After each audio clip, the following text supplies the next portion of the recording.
감사합니다. 예수님의 이름으로 기도합니다. 아멘. 네. 네. 좀 전에 기도하시는데 너무 제가 울림이 커가지고 사실 오후 예배 안 해도 되겠다 싶을 정도로 너무나 은혜가 많이 되었던 그 기도였습니다. 네, 사실 뭐 최근에 제가 이제 8월 달이잖아요. 8월 달에 저 또한 이제 논문을 적으면서 이제 어떤 논문을 적었냐 봤을 때 러시아랑 우크라이나 전쟁으로 인한 난민에 대해서 제가 논문을 적었거든요. 그래서 이 부분에 대해서 딱 그 초반에 기도를 하셨을 때 제 마음에도 이거를 수치로 저는 두 눈으로 보면서 연구를 하다 보니까 그게 너무나 더 많이 보이고 그리고 난민들이 얼마나 힘들게 살아가고 있는지 그거를 보면서 저 마음에도 처음부터 울컥하는 그런 마음이 함께 있었습니다. 네, 그 전쟁에 대해서 우리가 함께 오늘 살펴보려고 합니다. 네, 여호수아 말씀이잖아요. 여호수아 그런 말씀을 가지고 우리가 좀 더 이제 전쟁에 대해서 좀 더 들어가서 이야기를 하고자 합니다. 네, 다음 슬라이드 한번 보여주시겠어요? 네, 저번 달입니다. 8월 21일부터 23일까지 리차드 프렛이라고 하는 박사님이 우리나라에 내한을 하셨습니다. 오셔서 이제 여호수아를 가지고 이제 설교하라고 하는 정말 유명한 구약학자이자 설교학자이세요. 특히 개혁주의, 그러니까 우리 장로교회 측에서 하시고 있는 정말 유명한 박사님인데 가운데 계신 분이 이제 리차드 프렛 박사님이고 이제 이렇게 보면 왼쪽에 계신 분이 이제 충신대 신학 교수님이세요. 네, 역사 신학과 교수님이고 그리고 이제 제가 있었죠. 네. 다들 뭐 신대원생들은 없고 저는 항상 이렇게 뭐 성경을 이렇게 세미나 같은 데 들어가서 그러니까 신학교에 들어가기 전부터 청년 시절부터 이렇게 듣는 거를 좋아했어요. 들어가지고 성경을 더 깊이 연구하는 것들을 항상 좋아하고 이렇게 공부해 왔습니다. 그런데 이번에 8월 달에 이렇게 오시게 되면서 더 공부를 하는 과정 중에서 정말 이렇게 통찰력 있는 말씀으로 물론 저희들 스스로 묵상하겠죠. 그렇지만 그런 통찰력 있는 그런 성경 연구를 가지고 우리 서울 남부교회 우리 식구들과 함께 나눴으면 좋겠다 이런 생각을 가지고 이번에 여호수아의 말씀을 우리가 함께 보려고 합니다. 네, 그렇다고 해서 제가 뭐 2달에 한 번씩 하니까 뭐 강의 설교하기에는 쉽지 않을 것 같고 전체적인 이제 여호수아의 그 스토리를 가지고 할 텐데 거기서 이제 유명한 말씀이 우리가 오늘 읽은 말씀이죠. 그 말씀을 가지고 우리가 보게 되었다는 것을 우리가 봅니다. 네, 우리가 읽은 말씀 유명한 말씀입니다. 6절부터 9절까지 말씀인데요. 이 말씀이 적혀진 배경을 보면요. 1절에서도 볼 수 있듯이 민족의 지도자 모세가 40년 동안 그 이스라엘을 다스리다가 이제 하나님 곁으로 가게 되었습니다. 그런 모세의 빈자리를 이제 여호수아가 감당하게 되면서 여호수아가 들은 말씀이라고 지금 우리는 다 들어본 적이 있을 겁니다. 하나님으로부터 여호수아가 들은 그 말씀, 강하고 담대하라. 네, 그 말씀을 우리는 다 적어도 교회를 조금이라도 다녔던 본 사람들이라면 이 말씀에 대해서 들어본 적은 있었을 겁니다. 설교도 많이 들으셨을 거고. 자, 모세는 어떤 사람일까요? 네, 모세는 민족의 지도자라고 불리는 그런 지도자이기도 하지만 성경, 모세 오경이라고 하는 그 오경을 지은 저자입니다. 네, 다르게 얘기하면 히브리어로 토라라고 부르죠. 네. 이스라엘의 하나님을 그 기록한 가장 베이스가 되는 밑바탕이 되는 그런 책입니다. 네, 이게 있었기 때문에 지금의 우리 기독교가 있다라고 봐도 다를 바가 없죠. 왜? 그 언약의 하나님의 책을 기록했던 사람이 바로 모세이고 모세를 비롯해서 모든 이스라엘의 스토리가 이어지게 되고 사실 아브라함의 스토리, 뭐 아담의 스토리 이런 것을 물론 구전으로는 왔겠지만 직접 적어서 내린 거는 이제 모세가 적은 책이기 때문입니다. 그런 책이기 때문에 정말 모세의 시대에서 적혀진 책에서 이제 여호수아의 시대로 넘어가면서 새로운 책으로 흘러 들어오게 되는 거죠. 네, 우리가 토라라고 하는 건 창세기부터 민수기, 신명기까지 이 5권의 책이 있는데 그 오경의 책이 5권이라고 보는 경우가 있고 아니면 모세의 오경 토라라고 일컫는 그 한마디의 말, 그러니까 그 하나의 책으로 보는 견해도 있습니다. 그러니까 그만큼 그 책이라는 것이 모세가 적은 책이 얼마나 그 방대하고 그리고 그뿐만 아니라 영향력이 있었는지 그 당시에도 우리가 잘 생각할 수가 있겠죠. 자, 여호수아의 시대로 책으로 넘어간다는 거예요.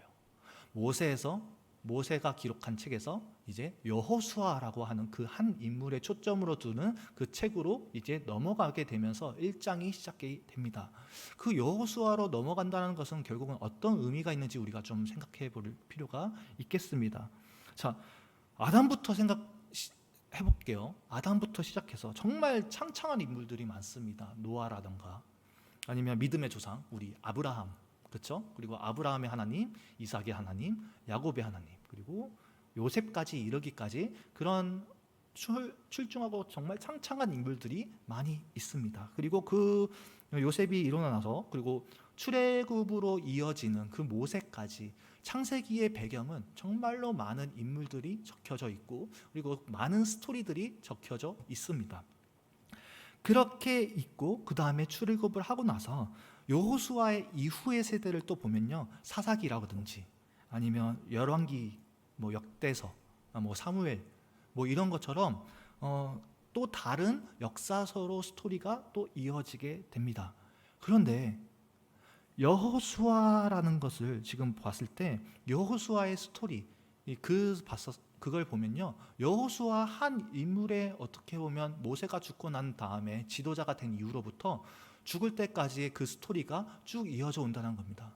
누구의 초점으로? 바로 여호수아 한 인물을 초점으로 성경이 하나의 책으로 적혀져 있습니다. 그거는 우리에게 그 성경책을 구성하는 데 있어서 성경책을 구성할 때 자체로 하나님께서 우리에게 의미가 있기 때문에 한 권의 책으로 주셨다는 것을 우리가 생각하게 된다는 것입니다. 그러면 어떤 의미가 있길래 한 책, 한 권으로 둘 만큼 이렇게 우리에게 따로 읽으라고 한 것일까요? 네. 이거는 이제 태초의 복음부터 우리가 시작해서 들어보게 됩니다. 왜냐하면 이제 여호수아가 적혔을 때 당시에는 신명기에서 이제 여호수아로 넘어가잖아요. 그러니까 그 사람들은 모세 오경의 말씀들을 다 알고 있었을 거예요. 그렇게 배경으로 우리가 봤을 때 그러면 창세기에서 아담에게 하신 그 말씀이 있습니다. 어떤 거냐면요, 바로 우리에게 명령하신 거죠. 아담이라는 그 뜻은요, 히브리어로 사람이라는 뜻이에요.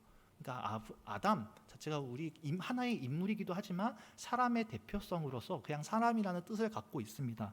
그러니까 사람에게 우리에게 말하고자 한 그 명령 어떤 것이냐, 바로 우리가 잘 알고 있는 생육하라, 번성하라, 땅에 충만하라, 그리고 땅을 정복하라. 네, 그리고 바다의 물고기와 하늘의 새, 그리고 땅에 움직이는 모든 것을 다스리라. 이렇게 명령을 하셨던 거죠. 이 말씀을 우리가 너무나 잘 알고 있어서 그냥 흘러가기가 쉬울 것 같지만 그렇지만 아주 중요한 명령이라는 것입니다. 이 말은요, 이 모든 세계를 하나님께서 지으신 우리 인간에게 하나님께서 직접 생기를 불어넣으셔서 이 명령을 에덴 동산, 하나님과 함께하는 그 동산에서 명령을 받았습니다. 그 시절에는 죄가 없었죠. 우리가 알다시피요, 그렇죠? 그런 죄가 없는 곳에서도 하나님께서 명령하셔서 정복하고 다스리라고 하셨습니다. 네. 어떻게요? 그 하나님의 영광을 그 자체로 드러나게 하기 위해서요. 하지만 우리가 잘 알다시피 우리는 타락한 존재입니다. 네, 타락을 했죠. 그리고 타락하고 나서 에덴에서 쫓겨나게 되었습니다. 에덴 동산이 어디에 있는지에 대해서 고고학적으로 고고학자들이 많은 연구를 하고 있습니다. 과거에는요, 여러분들 다 들으셨을 겁니다. 모두가 적어도 설교를 들으면서 에덴 동산은 저기 페르시아 쪽이 있을 것이다. 뭐 아니면 그 페르시아가 어디냐? 지금의 이란, 이라크 그 지역이거든요. 그러니까 그 지역에 있을 것이라고 하는 그 옛날에 우리가 설교를 한 번쯤은 들어본 적이 있을 겁니다. 그게 왜 그러냐? 이제 성경 말씀에 티그리스, 유프라테스 강을 읽으면서 아마 그런 지역에 있을 거라고 추측을 했던 사람들이 있었던 거죠. 근데 지금 최근의 연구들은요, 위치가 좀 달라요. 어디로 보고 있냐면요, 바로 현재 이스라엘 땅인 지역, 그 팔레스타인 가나안 지역, 그 지역으로 추정하고 있는 연구들이 지금 대세가 흘러져 가지고 주류로 바뀌어져 갖고 있다는 사실입니다. 그 고고학적인 이야기는 제가 다음에 될 때 전해드리도록 하고요. 아무튼 이렇게 되었을 때 성경을 읽는 우리 우리가 여호수아를 봤었을 때 여호수아가 가나안을 정복하는 것을 보면 그것 자체가 많은 의미가 들어가게 된다는 거예요. 에덴이 거기에 있다라고 추정을 하게 되면 그 가나안을 정복하는 그 과정 중에서도 그것 자체가 우리에게 의미가 많이 있다라는 것을 보게 됩니다. 왜냐하면 에덴은 하나님이 거하시는 곳이에요. 그리고 죄가 없던 그곳이 바로 에덴이에요. 아담과 하와가 비록 죄를 지었더라도 쫓겨난 사람은, 그러니까 쫓겨난 분은 하나님이 아니라 아담과 하와가 쫓겨났어요. 그게 무슨 의미인지 알겠죠? 그 곳은 정말 거룩한 곳이고 그 곳 자체가 그냥 유니콘과 같이 전설로 있는 곳이 아니에요. 우리는 성경을 허구로 믿지 않잖아요. 그렇죠? 허구가 아니라 진짜 역사적 사실이라는 것을 우리가 믿기 때문에 분명히 지구상에 있는 곳이라고 우리는 믿어와요. 그러면 외계에서 우리가 막 지구로 내려왔을까요? 그것도 아닐 겁니다. 당연히. 우리는 그거를 믿기 때문에 3장 15절 PPT 잠깐 보여주시겠습니까? 어떻게 말씀하면서 우리가 쫓겨났는지 한번 읽어봤으면 좋겠습니다. 함께 읽어보시겠습니다. 시작.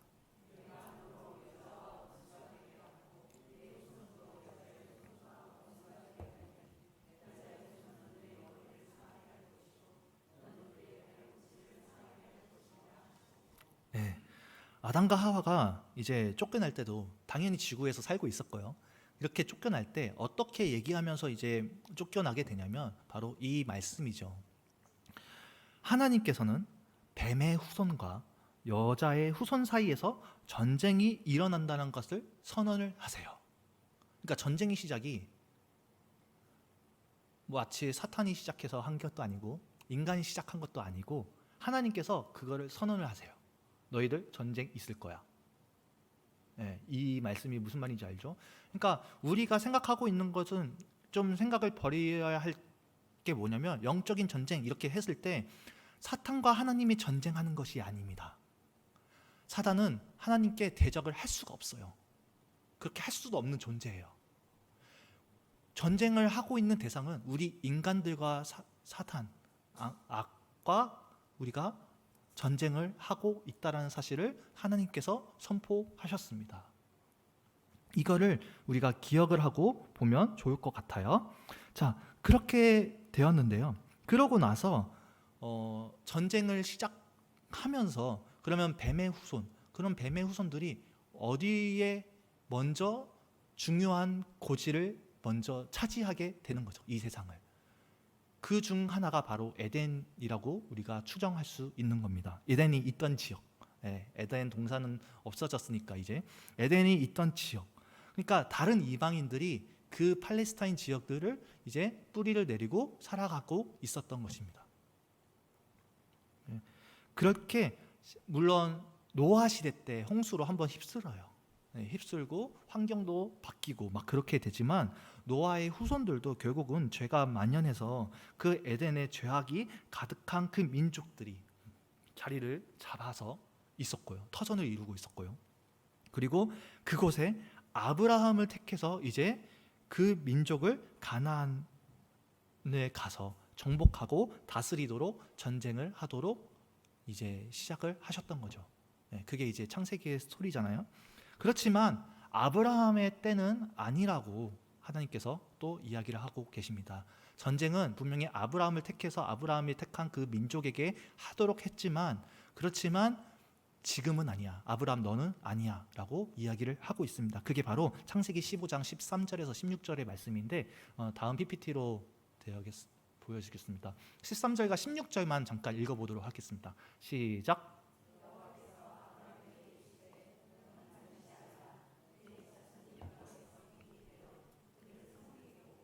그들은 400년 동안 내 자손을 괴롭히니 내 자손은 4대 만에 이 땅으로 돌아오리니 이는 아모리 족속의 죄악이.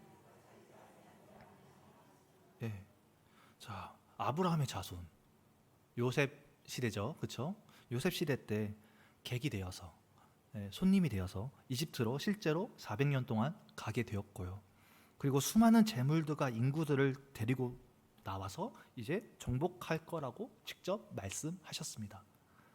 그리고 아브라함은 왜 자기의 때에 안 되냐고 했었을 때 아브라함 때는 아모리 민족이 아모리 족속의 제약이 아직 가득 차지 않았다. 그 때가 이르지 않았다라고 이렇게 선언을 하셨죠. 그런 가나안을요 고고학적으로 이제 보잖아요. 정말 가관이에요. 얼마나 과간이냐면요. 폭력이 정말로 난무하고 뭐 의가 가득하지 않는 그런 세상이라는 건 당연하고요. 이 잔인함이 얼마나 잔인한가 봤을 때 아동들이 인신 제사들로 막 올라가 있는 그 뼈들이 막 수많은 게 아니라 그냥 깔려 있어요. 아동들의 뼈가 그 제사상에서 인간의 뼈들이 거기에 있고요.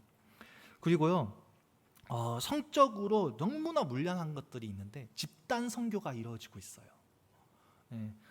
그게 그냥 집단 선교가 문란해서 있는 게 아니라 종교의 제사로 있었어요. 이게 히브리어 포함해서 근동 지역의 그 언어들을 봤었을 때 매춘하는 남자와 매춘하는 여자 그것을 일컫는 언어가 똑같은 말로 이방인 신전의 남자 제사장 여자 제사장과 똑같은 말이에요. 그 말은요 얼마나 풍요와 다산을 위해서 그런 세레모니가 문란하게 진행이 되어 왔고 집단적으로 성적으로 얼마나 가득한 죄악이 있었는지 우리가 알 수 있다는 거죠. 근동 지방은 다 알고 있었어요. 그렇게 있었다는 겁니다.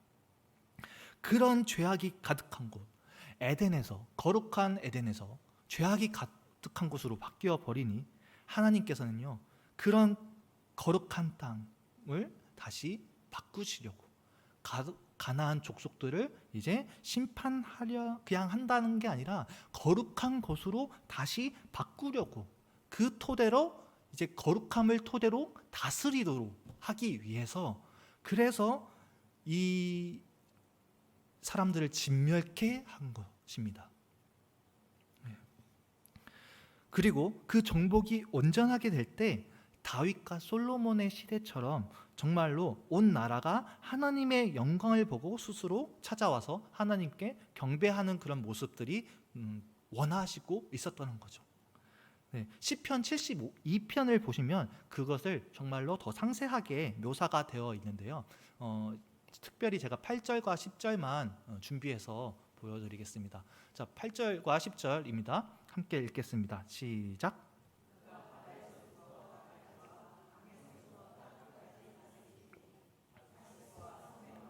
조공을 바치며 스바와 시바 왕이 일물. 네, 다음 슬라이드 한번 보여주겠어요? 자, 이게 지금 우리가 읽은 그 말씀입니다. 자, 이스라엘이 보이시나요? 어딘지 대충 보이시죠? 그 이집트 위쪽에 오른쪽에 있는 조그만한 이스라엘. 근데요, 여호수아의 말씀에서도 보면 레바논부터 끝까지 이제 바다 끝까지 있다라고 설명이 되어 있어요. 그러니까 땅 끝까지라고 얘기를 선언하고요. 그리고 마찬가지로 여기에서도 바다에서부터 바다까지라고 되어 있습니다. 그 바다라는 건요, 서쪽으로는 지중해고요. 그리고 오른쪽, 그러니까 동쪽으로는요, 홍해와 그리고 저기 이란 쪽에 있는 그 바다, 페르시아만 그쪽까지 일컫고 있어요. 다윗과 솔로몬 시대, 다윗까지만 해도 아니었는데 솔로몬 시대 때 영토가 정말로 더 확장이 되거든요. 확장이 되면서 그 말이 왜 조공을 바치는 정도까지, 그리고 왜 이스라엘이 부강해지고 부가 들어올 수밖에 없었냐면 이거는 이제 그 시대 배경을 알면 됩니다. 그러니까 우리가 실크로드 들어보신 적 있으시죠, 다들? 네, 실크로드 카라반이라고 하는데요. 그 카라반의 상인들이 전부 다 아라비아에 있는 상인들이에요. 그러니까 아라비아에 있는 상인들과 그 저기 극동에 있는 중국, 우리나라 그 지역들까지 교류를 하려면 실크로드를 통해서 중개 무역을 할 수밖에 없었어요. 근데 이스라엘은요, 그 유대인들은 죄송합니다. 네, 그 유대인들은 이제 무역을 하러 가는데 무역을 하러 갈 때 그냥 할 수가 없는 거죠. 중개 무역. 네, 이방인들이 갇혀 있기 때문에 그것을 그냥 하기 위해서는 무역이 되지가 않아요. 너무나 세금 같은 거를 많이 내고 바가지를 씌워서 들어올 수밖에 없다라는 거죠. 근데 그것이 이제 부가 많이 창출될 수 있었던 배경은요. 이제 솔로몬이 그 홍해 지역 아까바라고 하는 이제 아랍어로 아까바라고 하는 그런 곳인데 그 아까바가 홍해예요. 그러니까 홍해 지역에까지 이제 영토를 가지게 되고요.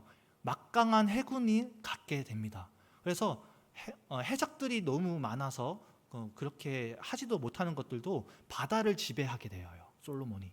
그래서 바다를 지배하게 되면서 그 인도만 쪽으로 이제 무역을 실제로 하게 되면서 많은 부들이 이제 들어오게 된다는 거죠.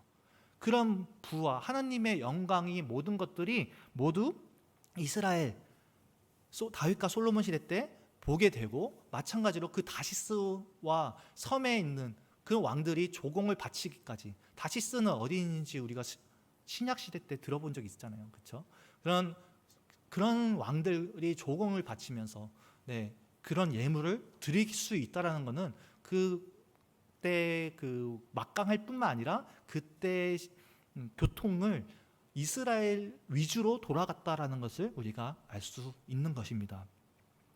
아무튼 그런 것을 지나가고 우리가 다시 돌아가서 보면요, 뱀의 후손과 여자의 후손에서 여호수아서는요, 그 전쟁에서 여호수아서는요 중요한 곳을 다시 차지하는 것이라고, 중요한 고지를 다시 차지하는 것이라고 다시 이렇게 볼 수가 있는 것입니다. 하나님께서 여호수아를 쓰시는 건요 그냥 갈렙과 더불어서 믿음이 좋아서만 그런 것은 아닙니다. 하나님께서 여호수아를 예수님의 그림자로 보여주기 위해서 사용하셨습니다. 여호수아의 원래 이름을 우리가 볼 필요가 있겠는데요.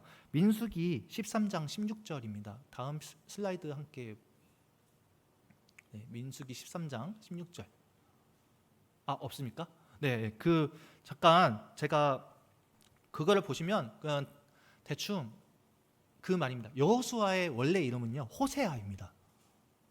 호세아 있는데요.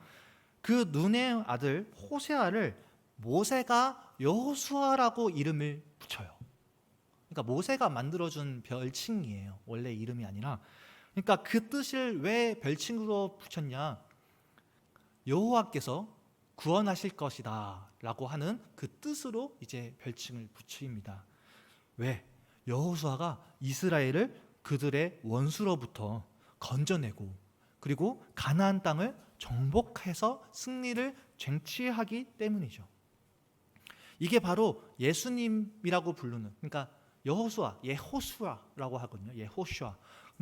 바로 근데 예수님의 그 히브리어와 아람어에도 똑같은 예슈아라고 하는데 예호슈아, 예슈아, 같은 말이에요. 같은 말이고요. 같은 뜻을 갖고 있습니다.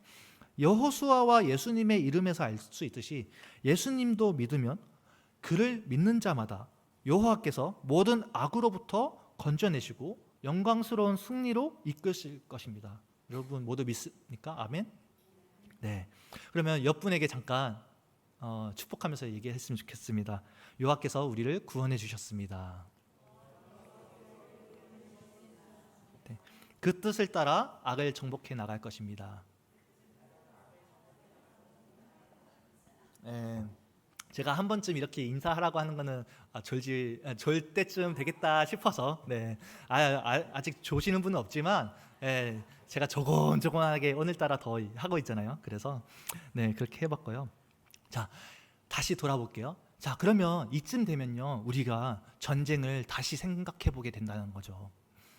우리는요, 러시아 우크라이나 전쟁이라던가 아니면 아프가니스탄의 전쟁들을 보면 우리가 생각했을 때는 인간들끼리의 뭔가 악한 의도가 드러난다는 그 사실을 많이 보게 됩니다.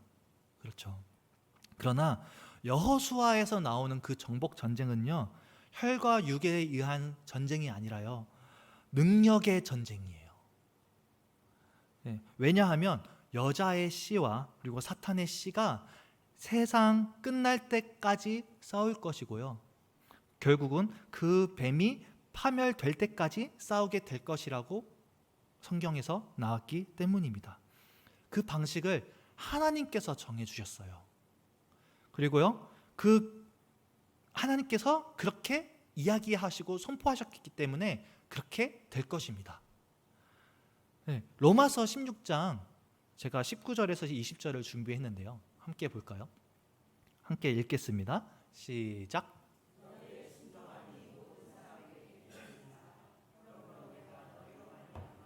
그러하노니 너희가 선한 데는 지혜롭고 악한 데는 미련하기를 원하노라. 평강의 하나님께서 속히 사탄을 너희 발 아래에 상하게 하시리라. 우리 주 예수의 은혜가 너에게 있을지어다. 아멘. CCM 아시죠? 로맨 16:19. 이게 바로 그 가사예요. 예. 선한 데는 지혜롭고 악한 데는 미련하라. 평강의 주님 속히 사단을 너희 발 아래 상하게 하리. 그 가사가 이 가사에서 그대로 나왔다는 거죠. 그러면 우리가 그렇게 불렀는데 사탄은요, 결국 우리의 발 아래에 있습니다. 누구의 뭐 예수 그리스도의 아래 뭐 이렇게 나와 있지 않고 로마서 나왔을 때 우리의 발 아래에 밟혀진다라는 거죠. 이건요, 우리가 좀 생각해 볼 필요가 있어요. 이때까지 전쟁을 생각을 할 때 우리가 결국은 전쟁을 치러내야 된다는 사실입니다. 우리가 자꾸만 그 전쟁에서 탈영하려고 하지 않나요? 전쟁은 하나님께서 하시는 거지. 하나님 알아서 하세요. 저는 숨어 있을게요. 그렇게 혹시 하시지 않으십니까? 아니요. 전쟁은요, 분명히 주관하시는 분은 하나님이시지만 결국 그 전쟁을 치르는 것은 저희 모두가 치러서 승리를 따내야 한다는 사실입니다. 전쟁 시 군대에서 탈영을 하면요, 군법에서 사형을 합니다.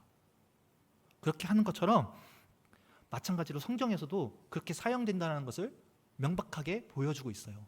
계시록 20장 14절에서 21장 8절의 말씀을 읽으면요, 이건 너무 길어서 제가 올리지 못했는데 그 말씀에 전쟁을 두려워하거나 아니면 그 말씀에 거부한 사람들은요, 영원한 심판을 받을 것이라고 명백하게 선언하고 있습니다.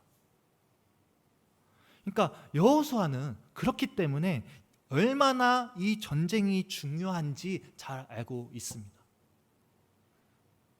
레위기야 신명기에서 볼 수 있듯이 그 여호수아 자체가 원래도 믿음이 좋았던 사람인데, 그렇죠? 근데 40년 동안 그 믿음이 좋았던 사람이 또 광야에서 더 훈련을 받아요. 얼마나 하나님의 군사로서 성장하게 됐을까요? 하나님의 의도를 더 잘 알았을 겁니다. 그리고 그런 여호수아가 하나님께서는 여호수아에게 원래는 거룩한 곳이었지만 죄로 물들어진 그 가나안에서 정복 전쟁을 해나가라. 이렇게 1장 1절과 2절에서 드러나게 된 것입니다. 그리고 그 약속의 성취를 모세 때와 같이 3절부터 5절까지 여호수아에게 똑같이 말씀하시고 있습니다. 그렇지만요, 그 여호수아는 이 정복 전쟁이 얼마나 힘든 것이고 엄청난 것인지 잘 알고 있었던 거죠. 그런 상황 가운데서 우리는 이제 강하고 담대하라, 이 성경 말씀이 나오기 시작합니다. 강하고 담대하라. 강하고 담대하라. 3번을 말씀하셨습니다. 근데 우리가 일반적으로 설교를 들었을 때 강하고 담대하라 이 말씀만 3번이 나왔으니까 그걸 강조하는 것처럼 마치 설교를 많이 들었을 거라고 저는 생각이 듭니다. 그렇지만 하나님께서는요, 강하고 담대하라 라고만 말씀하시지 않았습니다. 여기서 3번을 말씀하실 때 여호수아와 그리고 이스라엘 민족에게 다른 것을 덧붙여서 지금 말씀을 하시고 있는데요, 사실 그 부분에서 점점 더 강조하고 있고 그 부분에서 점점 클라이맥스로 올라가고 있는 그 사실을 보여지게 됩니다. 첫 번째 강하고 담대하라 이 말씀을 우리가 한번 살펴보겠습니다. 여호수아 1장 6절입니다.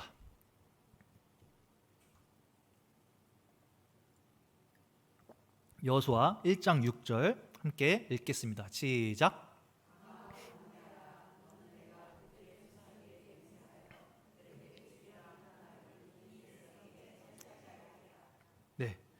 네, 여기까지입니다. 네. 자, 여기는 우리가 들어온 것처럼 비슷한 것 같습니다. 강하고 담대하라. 네, 가나안 땅에서 직접 언급하셨습니다. 차지하게 한다.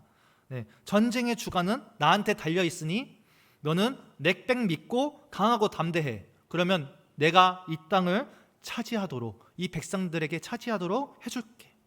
이건요, 다른 설교랑 다를 바가 없는 그런 내용일 거라고 저는 생각을 합니다. 그렇지만 두 번째부터 뭐라고 말씀하시는지 우리가 제대로 살펴볼 필요가 있습니다. 자, 두 번째 읽어보겠습니다. 7절과 8절입니다. 네, 함께 읽겠습니다. 시작.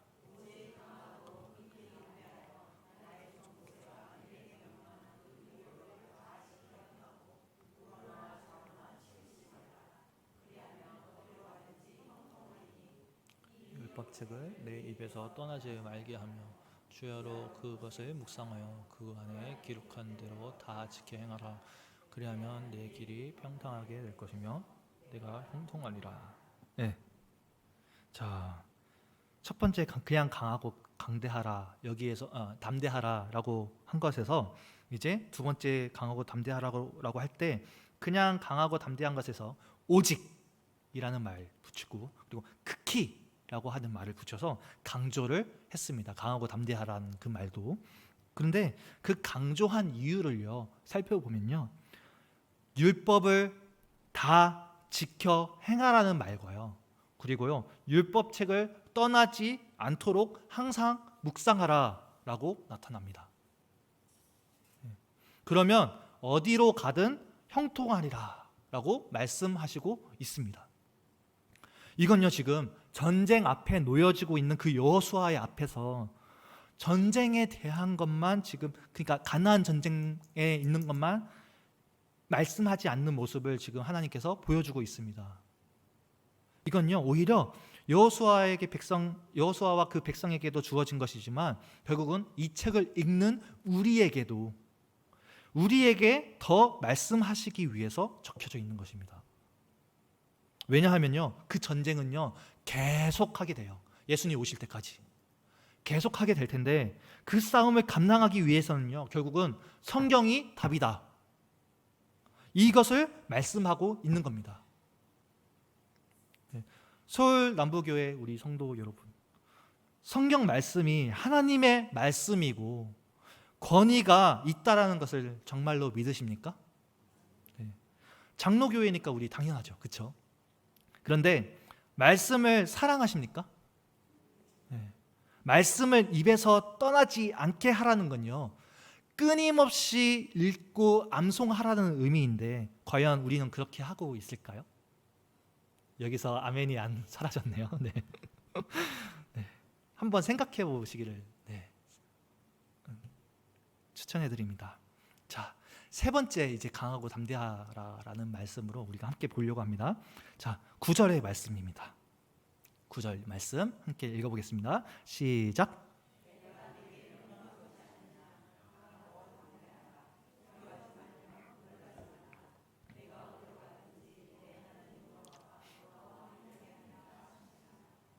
아멘.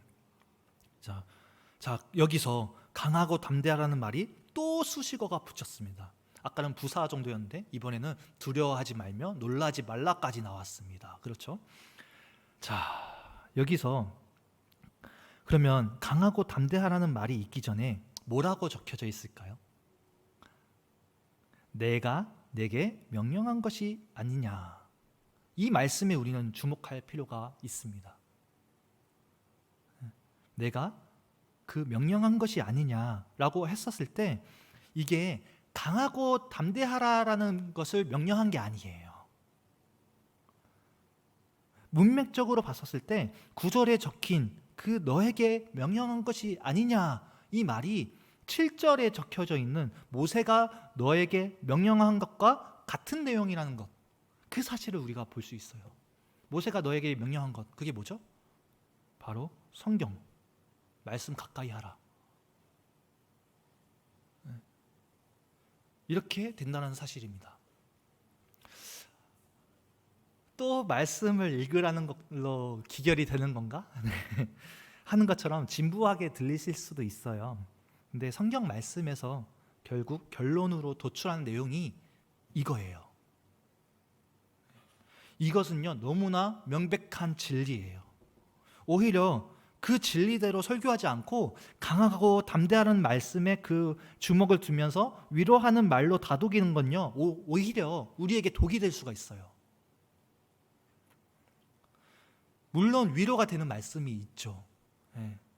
아니, 사실 진짜 힘이 되는 말씀이 그 구절에서 이어집니다. 뭐라고 이어지게 되냐면, 그렇게 말씀을 가까이 하게 된다면, 말씀을 가까이 하게 된다면 9절 하반부에 주 하나님 여호와가 너와 함께 하신다라고 적혀져 있다는 거죠. 자, 하나님께서 우리와 함께 하신다. 하나님께서 우리와 함께 하신다. 이거 뭐죠? 임마누엘. 그렇죠. 임마누엘. 임마누엘의 하나님. 그러니까 여호수아에게 함께 하신다라고 하신 것이 마찬가지로 신약으로 가겠습니다. 마태복음. 예수님. 여호수아와 예수님은 그렇게 닮을 수밖에 없다는 거죠. 자, 예수님께서도 마태복음에서 나타난 내용이 바로 임마누엘입니다. 그리고 마태복음의 핵심 내용이 임마누엘입니다. 로고스 우리가 들어본 적 있습니다. 말씀 그 자체예요.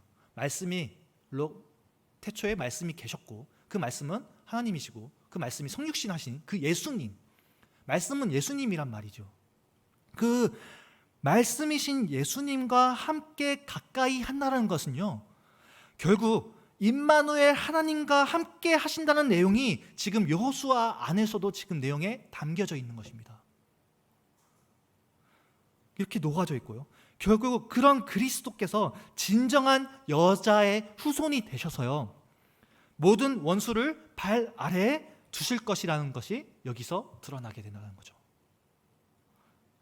그 말은 우리와 사탄의 싸움인데, 그렇죠?